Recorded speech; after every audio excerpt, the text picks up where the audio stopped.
जय श्री कृष्णा दोस्तों, स्वागत है आपका अपने चैनल कृदा भक्ति के आज के एपिसोड में। और आज हम जानकारी देने वाले हैं आपको नागेश्वर ज्योतिर्लिंग के। तो जो नागेश्वर ज्योतिर्लिंग है वो गुजरात के द्वारका के पास दारुकावन क्षेत्र में स्थित है। ज्योतिर्लिंग है तो आपको पता ही है, ये मंदिर भगवान शिव को समर्पित है और 12 ज्योतिर्लिंगों में से एक है। कुछ लोगों का यह भी मानना है कि ये जो मंदिर है ये नागों के देवता को समर्पित है और नाग दोष से ये मुक्ति दिलाता है।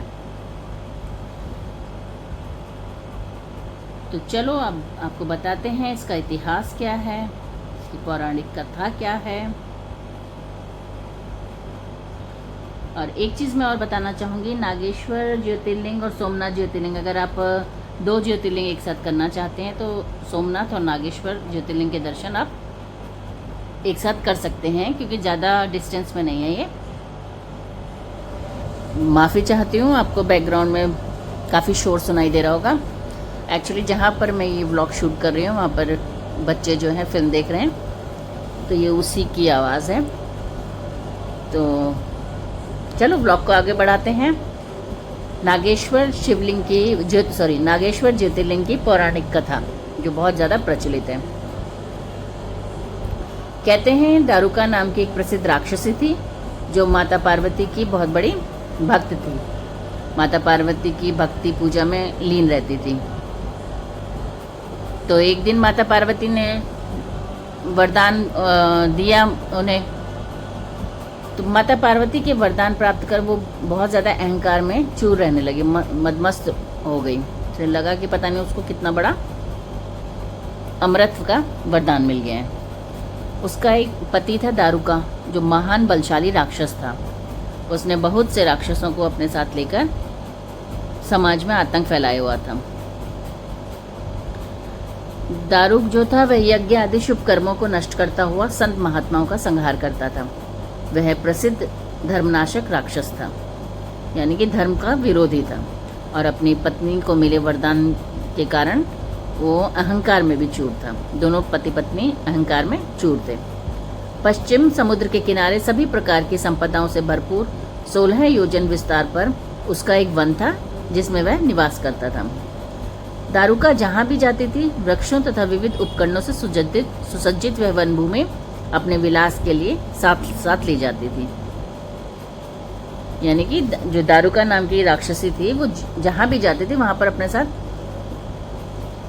वन्य भूमि और वृक्ष आदि अपने भोग विलास के लिए लेकर चलती थी। महादेवी पार्वती ने उस वन की देखभाल का दायित्व दारुका को ही सौंपा था, जो उनके वरदान के प्रभाव से उसके ही पास रहता था। उससे पीड़ित आम जनता ने एक बार महर्षि औरवे के पास जाकर अपना ये कष्ट सुनाया। शरणागतों की रक्षा का धर्म पालन करते हुए महर्षि औरवे ने राक्षसों को शाप दे दिया। उन्होंने कहा कि जो राक्षस इस पृथ्वी पर प्राणियों की हिंसा और यज्ञों का विनाश करेगा उसी समय वह अपने प्राणों से हाथ धो बैठेगा। महर्षि औरवे द्वारा दिए गए शाप की सूचना जब देवताओं को मालूम हुई तब उन्होंने दुराचारी राक्षसों पर चढ़ाई कर दी। राक्षसों पर भारी संकट आ पड़ा। यदि वे युद्ध में देवताओं को मारते हैं तो शाप के कारण स्वयं मर जाएंगे, और यदि उन्हें नहीं मारते हैं तो पराजित होकर स्वयं भूखे मर जाएंगे। यानी कि हार दोनों तरीके से राक्षसों की ही निश्चिंत थी। उस समय दारुका ने राक्षसों को सहारा दिया और भवानी के वरदान का प्रयोग करते हुए वह संपूर्ण वन को लेकर समुद्र में जा बसी। इस प्रकार राक्षसों ने धरती को छोड़ दिया और निर्भयता पूर्वक समुद्र में निवास करते हुए वहाँ भी प्राणियों को सताने लगे। यानी कि अब जो दारुका और दारुका थे वो सभी प्राणियों को लेकर के बंदी बना करके उन्हें समुद्र में ले गए और वहाँ पर अपना साम्राज्य स्थापित कर लिया और उन लोगों को बंदी बना लिया। एक बार धर्मात्मा और सदाचारी सुप्रिया नामक शिव भक्त वैश्य था।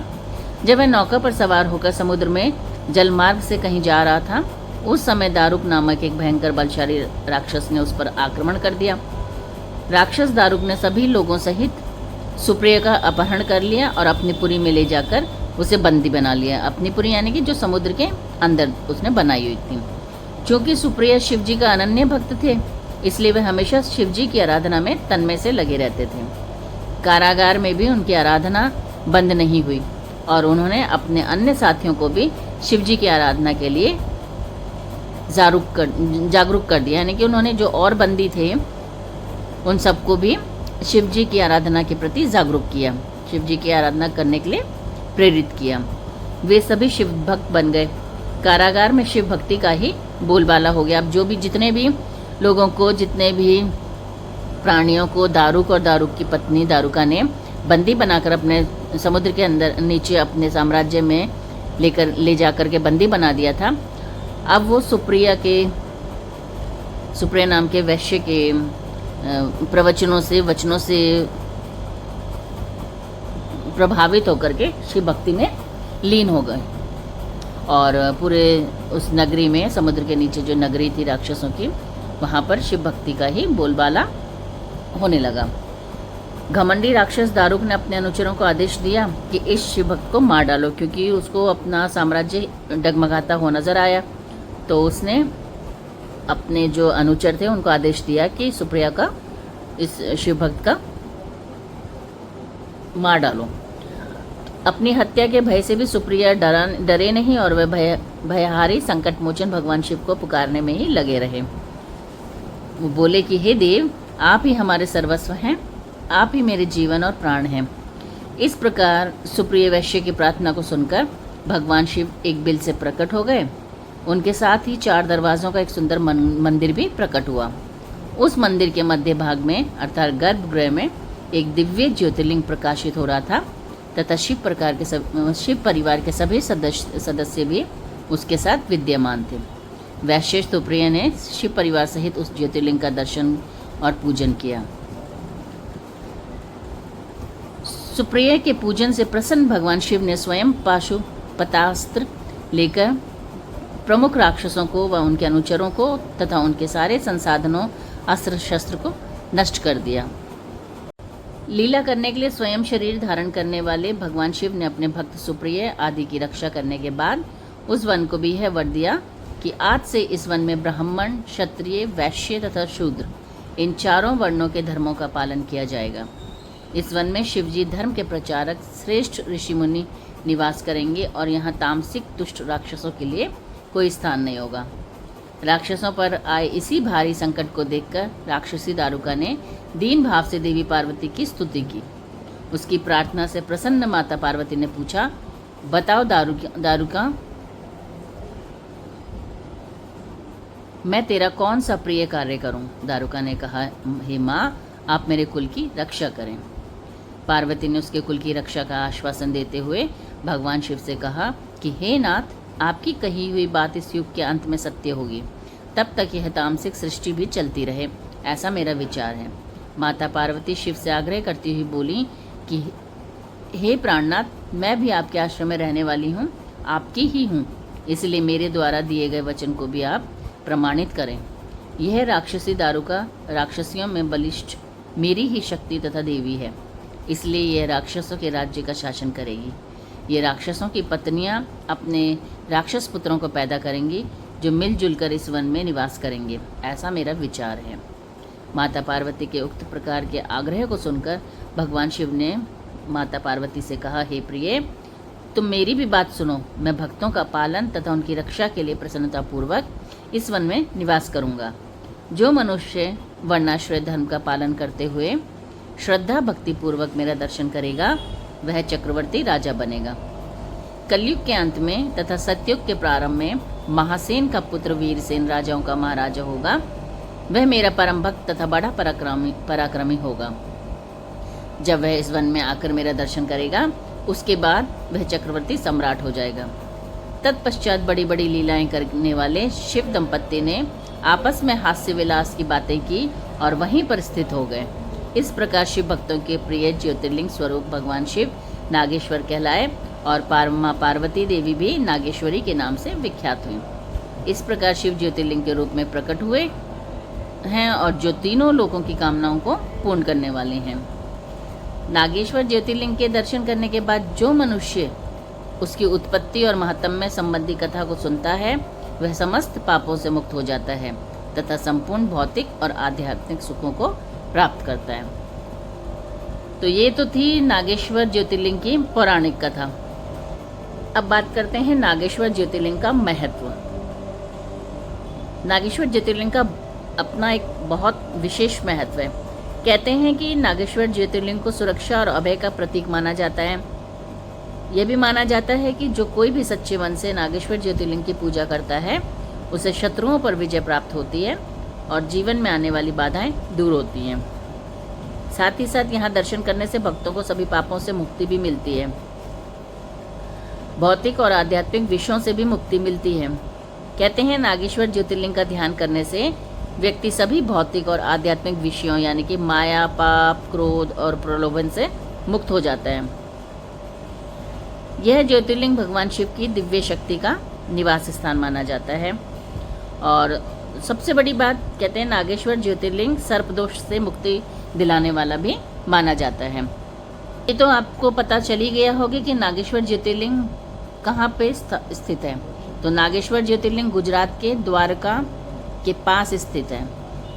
यह मंदिर द्वारका से लगभग 17 किलोमीटर दूर है। ये द्वारका वही है जो भगवान कृष्ण की नगरी थी, द्वारका नगरी।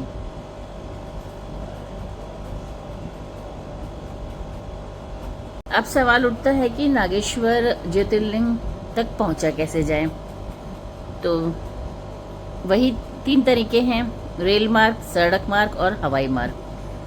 ट्रेन से जाने के लिए नागेश्वर ज्योतिर्लिंग मंदिर तक रेलगाड़ी से यात्रा करना लोगों के लिए सबसे अच्छे विकल्पों में से एक है। नागेश्वर ज्योतिर्लिंग मंदिर पहुंचने के लिए जो निकटतम रेलवे स्टेशन है वो द्वारका रेलवे स्टेशन है। यह गुजरात के सभी प्रमुख शहरों से नियमित रेल सेवाओं से जुड़ा हुआ है। द्वारका रेलवे स्टेशन पहुंचने के बाद नागेश्वर ज्योतिर्लिंग मंदिर तक की यात्रा जारी रखने के लिए कैब या रिक्शा आसानी से उपलब्ध है। जैसे अगर आप अहमदाबाद से नागेश्वर जाना चाहते हैं तो अहमदाबाद से नागेश्वर की जो दूरी है ट्रेन की लगभग है 455 किलोमीटर। औरंगाबाद से नागेश्वर है 200 किलोमीटर।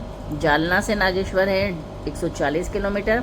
अकोला से नागेश्वर है 156 किलोमीटर और जूनागढ़ से नागेश्वर है 224 किलोमीटर। यानी कि आप जहाँ पर भी हैं वहाँ से आप सबसे पहले गुजरात के लिए ट्रेन पकड़िए, गुजरात के लिए, और फिर वहाँ से आप आगे नागेश्वर जा सकते हैं।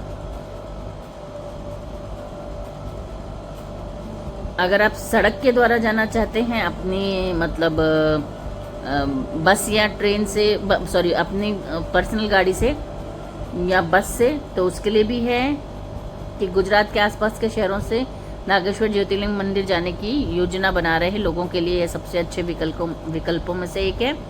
आप भारत के किसी भी हिस्से से यहाँ पहुँच सकते हैं। मंदिर के सबसे नज़दीक जो है वो द्वारका है, जहाँ राजमार्गों से अच्छी कनेक्टिविटी है। आप अहमदाबाद, जामनगर, पोरबंदर और राजकोट से कार, टैक्सी या बस द्वारा द्वारका पहुँच सकते हैं। द्वारका पहुँचने के बाद आपको नागेश्वर ज्योतिर्लिंग पहुँचने के लिए टैक्सी, रिक्शा या कैब मिल सकती है। ये इसी प्रकार हवाई मार्ग से भी आप जा सकते हैं। नागेश्वर ज्योतिर्लिंग जो है वो नागेश्वर ज्योतिर्लिंग मंदिर तक कई स्थानों से पहुंचा जा सकता है। मंदिर तक पहुंचने के लिए हवाई जहाज सबसे सुविधाजनक विकल्प है। नागेश्वर ज्योतिर्लिंग मंदिर का निकटतम हवाई अड्डा जो है वो जामनगर हवाई अड्डा है, जो विभिन्न एयरलाइनों द्वारा संचालित नियमित उड़ानों द्वारा मुंबई, दिल्ली, कोलकाता और हैदराबाद जैसे प्रमुख शहरों से अच्छी तरह जुड़ा हुआ है। यह जो हवाई अड्डा है वो नागेश्वर ज्योतिर्लिंग मंदिर से 156.7 किलोमीटर दूरी पर है। तो आपको जामनगर से सड़क मार्ग से द्वारका पहुंचना होगा। द्वारका पहुंचने के बाद मंदिर कुछ किलोमीटर पैदल दूरी पर है। तो ये मैंने आपको तीनों मार्ग बता दिए हैं मंदिर तक पहुंचने के लिए। आशा करती हूँ जानकारी अच्छी लगी होगी। तो अगर अच्छी लगी हो तो प्लीज़ मेरे चैनल को सब्सक्राइब कर लेना, लाइक, शेयर और कमेंट करना बिल्कुल भी नहीं भूलना। तो मिलते हैं आपको नए ज्योतिर्लिंग, एक और ज्योतिर्लिंग के बारे में जानकारी देने के लिए। तब तक के लिए आप सभी को जय श्री कृष्णा। आपका दिन मंगलमय हो।